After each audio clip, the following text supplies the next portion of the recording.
G'day. There was a sermon that I heard recently in the last couple of weeks. It was probably the best sermon that I've heard in recent history. Like, it just so impactful, such a reminder of the reverence that we really should have toward God and who God is. Um, so I'm going to read. It's not. I'm not sort of copying this sermon, so to speak, but it is heavily inspired by it. Um, uh, the Pastor Mark talked about Pharaoh and sort of what God put Pharaoh through and why. Um, and obviously, I'm not going to go to the same detail, but I thought, hey, let's talk about the days of Noah. So Genesis 6 verse 5. The Lord saw how great the wickedness, starting at verse 5, sorry. The Lord saw how great the wickedness of the human race had become, and that every inclination of the thoughts of the human heart was only evil all the time. The Lord regretted that he had made humans on earth, and his heart was deeply troubled. So the Lord said, I will wipe from the face of the earth the human race I have created, and with them the animals, the birds, the creatures that move along the ground, for I regret that I have made them. But Noah found favor in the eyes of the Lord. So we read that time, it was a very interesting time. It refers, actually, verse 4, go back one verse before, it says, The Nephilim were on earth in those days, and also afterward, when the sons of God went to the daughters of humans and had children by them. They were the heroes of old men, they were the heroes of old, men of renown. So not only were we talking about, humanity being evil and wicked beyond, understanding, even for today, we see a lot today, and it's getting crazy, but those times were worse. And it says that among humanity walked the Nephilim, which is essentially when angels went down and procreated with human beings. So there were children born to human women that were created by demons and angels, essentially, and they were known as the Nephilim. So this was not a good time. And you imagine being God, you created this beautiful world, these animals, this lush garden that was full of everything that humanity could possibly need. You got to walk with your creation as well, and then they went and messed it up by doing the one thing. You gave them ultimate freedom, ultimate, essentially wealth, right? You think about what wealth is. Wealth is just, hey, I want to have every tool possible so that I can look after myself, my family, and enjoy life. Is that not the Garden of Eden? Is that not walking literally hand in hand with God? Is that not? Do you know what I mean? So God gave humanity in the beginning ultimate everything: health, wealth, life, just experience everything you could possibly want. And they disobeyed God and thought that they wanted to know, they wanted to be like God, and God was holding them back. And just, yeah, frustrating. But anyway, so that was what God created the world to be, this perfect, beautiful utopia that he could enjoy and could enjoy him, and his creation could worship him. And at the time, they were doing the dead opposite. And a lot of people have a problem or a question or concern or, struggle to wrap their head around Old Testament God versus New Testament God, right? There's also this misconception that Jesus was, all about love and all about loving each other, and that was the message that Jesus came to give. And yes, to a degree, but you've got to remember that Jesus was talking to other human beings. Jesus' guidance and Jesus' instruction was to other human beings. We still have, and we always have had, and we always will have, a perfect God who cannot be in the presence of sin. That's just the stark reality. We are extremely blessed that God would send himself through his son, Jesus, to die and to take the punishment of that sin so that it could be removed from us so that we can be in the presence of God one day. That's something we didn't deserve. That's something we couldn't control or couldn't do or execute ourselves. That was purely out of the love and the mercy of God. The same perfect, just God who cannot be in the presence of sin. So what happened back here, because man was so wicked, God regretted it and was like, there's no saving these guys. They need to go. which doesn't sound, a lot of people get confused, doesn't sound like the all-loving, I'm going to send my son Jesus to die for you. You got to remember, these are very, very, very different times. And God knows when something is beyond redemption.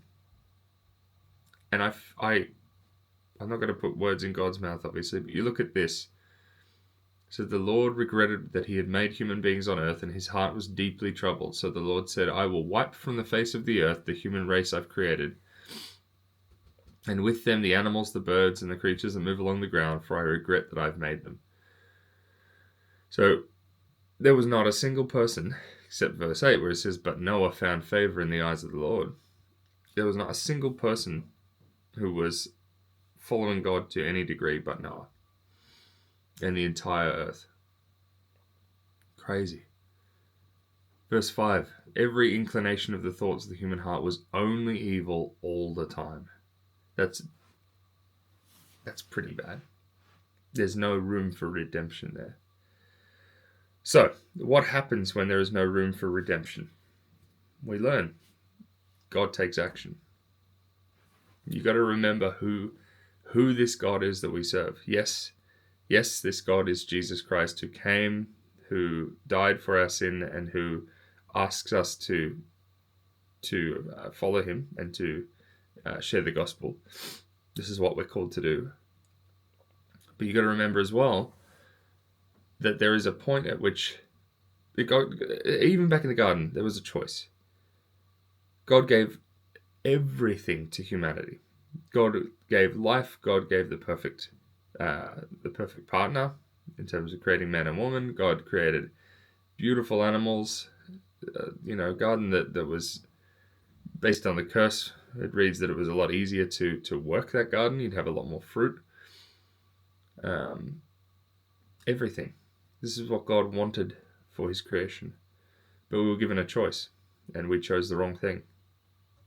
And as a result, we were kicked out of that garden, and the curse remained. And the curse means that we will die. And the curse means that we will, as men, we will work and we will struggle and we will toil and everything will be difficult. And that's our punishment for sin. And for women, childbirth will be excruciatingly painful as well.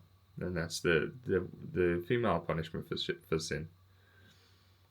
So we were given a choice and we chose the wrong thing. And there are consequences when we choose the wrong thing. We're given the choice. We can choose to follow Jesus Christ. We can choose to believe in the gospel, to put our trust and our faith in Jesus, to understand what that means for our lives. Following Jesus is not a passive thing. It's called following Jesus for a reason. We're told to, Jesus says, daily take up your cross and follow me, right? As he's leaving the earth, he says, you need to take this gospel and you need to send it to all the corners of the earth. Send it everywhere. This message needs to go everywhere. God uses people. God uses imperfect people all through the Bible. The only perfect person in the Bible was Jesus. Everybody else had flaws, massive flaws. Even the biggest names in the Bible had big, big, big flaws.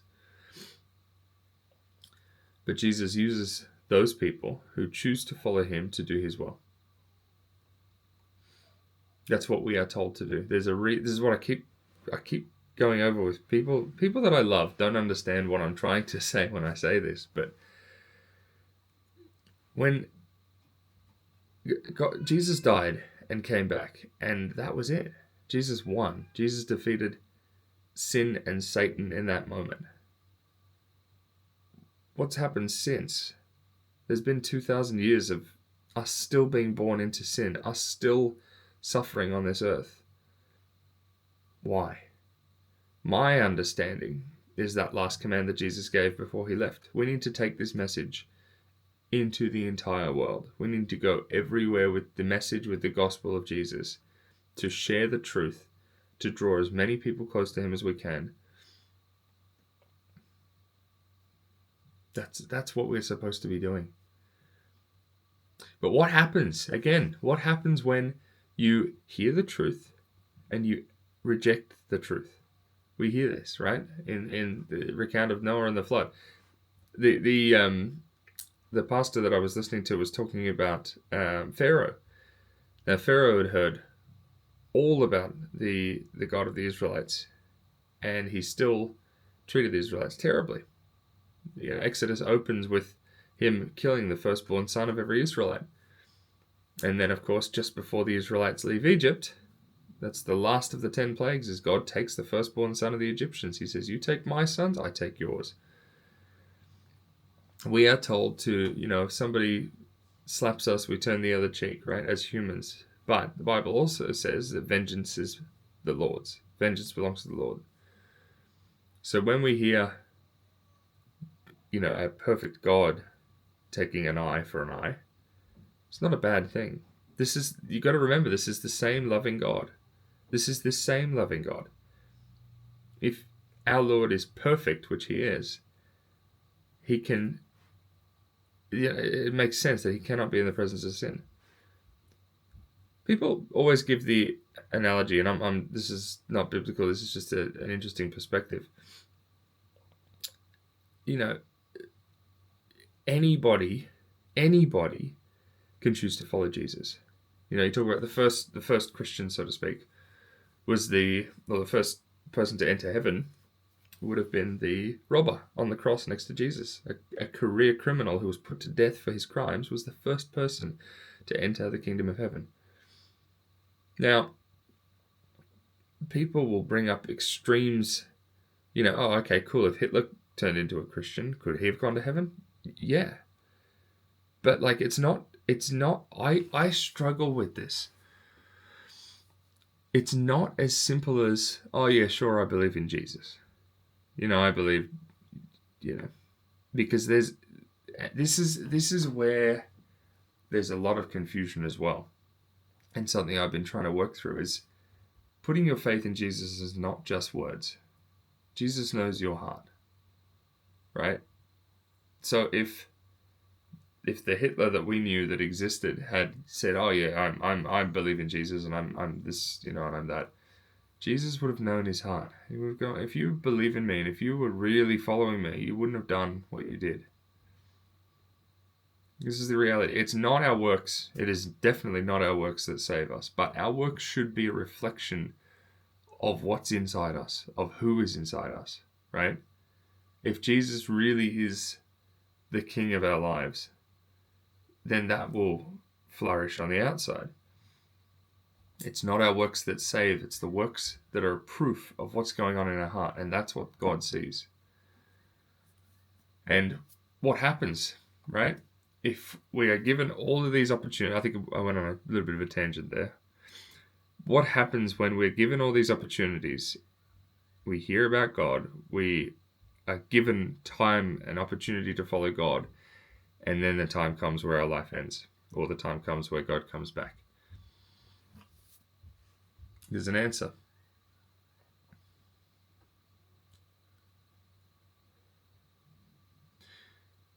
So Revelation chapter 14, I'll start at verse 6 and I'll go through verse 13. So verse 6 says, "Then I saw another angel flying in the midst of heaven, having the everlasting gospel to preach to those who dwell on the earth." On the earth, right? "To every nation, tribe, tongue, and people, saying with a loud voice, Fear God and give glory to him, for the hour of his judgment has come. And worship him who made heaven and earth, the seas and the springs of water." And another angel followed, saying, "Babylon is fallen, the great city, because she has made all nations drink of the wine of the wrath of her fornication." So Babylon will be, the kingdom of earth, so to speak, right? Then a third angel followed them, saying with a loud voice, this is the important part, "If anyone worships the beast and his image and receives his mark on his forehead or his hand, he himself shall also drink of the wine of the wrath of God." That's not great. "Which is poured out full strength into the cup of his indignation," or into the cup of his anger. So you got the full strength wine, you've got the full strength wrath of God poured out into his anger.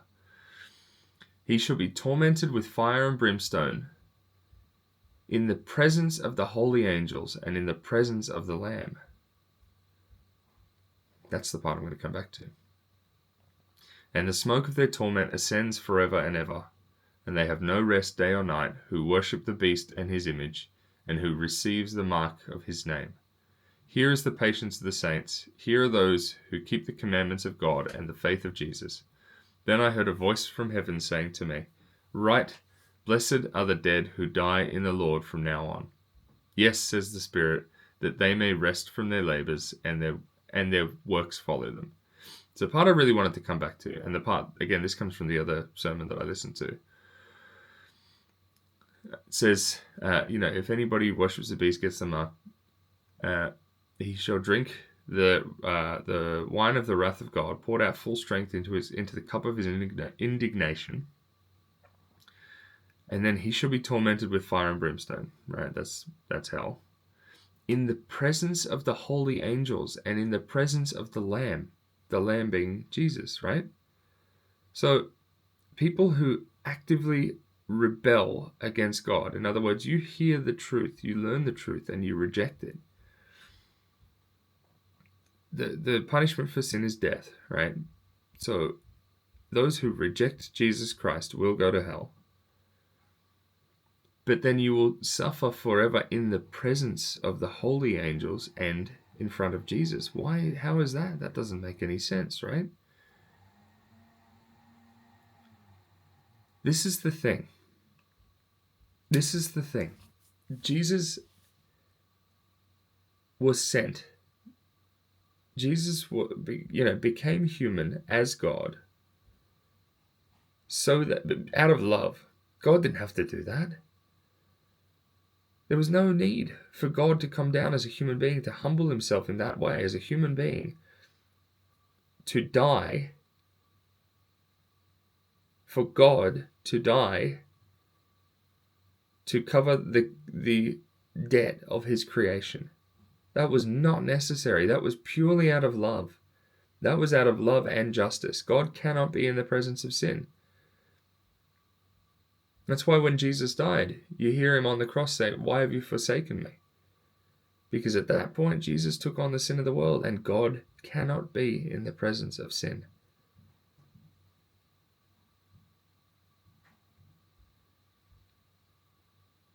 For Jesus to exclaim it,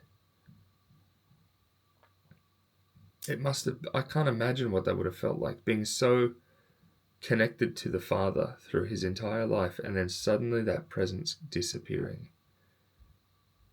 That must be what hell feels like. We are obviously nowhere near as connected to the Father as Jesus Christ was. That makes sense because they're one and the same. But this is the earth that God created to be perfect. Yes, we've corrupted it, but we are human. There's only so much that we can do. Hell is the place that God created for the devil and his demons to suffer, to pay for their rebellion. Moving from this earth to that existence, yes, there'll be fire and brimstone, but you will immediately feel the absence of, not the absence of God, because as we learn, God is the King of heaven and of earth and of hell as well. Satan doesn't rule hell. But you will feel immediately the absence of hope, the absence of, I don't want to say good intent, because it's not that God doesn't have good intent for you, but when God built the earth, when this earth was created, God had good intent for his creation. That's not what God created hell for. God created hell as punishment. You will immediately feel that. Just as Jesus immediately felt it when when the Father had to turn his face and couldn't be with the Son because of the sin that he had inherited from humanity. This is a very, very, very serious topic. That'll be the worst thing. Imagine hearing about Jesus, making your decision to reject Jesus, and then suffering in hell in a place where God had there's no hope in hell. and then looking up and seeing Jesus and knowing, I chose this. I chose to reject Jesus.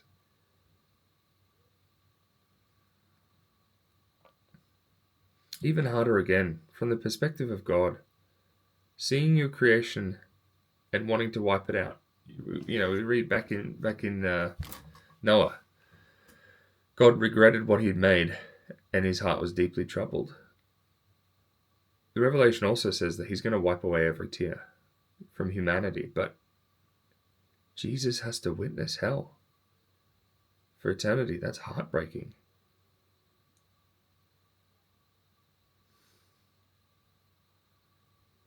So don't be there. Don't be there for your sake. Don't be another reason that Jesus has to watch his beloved creation suffer. Choose Jesus. Choose to follow him actively. Do as he says. Have a look at your life. If the fruit that your life is bearing doesn't reflect, following of Jesus, it's time to have a bit of a look and go, hey, am I really? Ask God. Just pray. Be like, hey, honestly, like, what am I doing wrong? Where am I not following you? What have I not given to you? Because the Holy Spirit will guide you. It's the most critical thing you can do. It's the most critical thing you will ever do. So, yeah. We live and we worship a perfect God. We worship a loving God, but still a perfect God at the same time. That's how this works. There's no the amount of times I hear about deconstructed Christianity and as soon as I stopped believing in hell, sure. If there was no hell, if you're deleting the hell from your understanding, you're deleting punishment, you're nullifying sin, and then the point of Jesus was nothing. You're missing the point. The point is this is what God has told us will happen. Jesus had to come if God wanted us to be with him forever.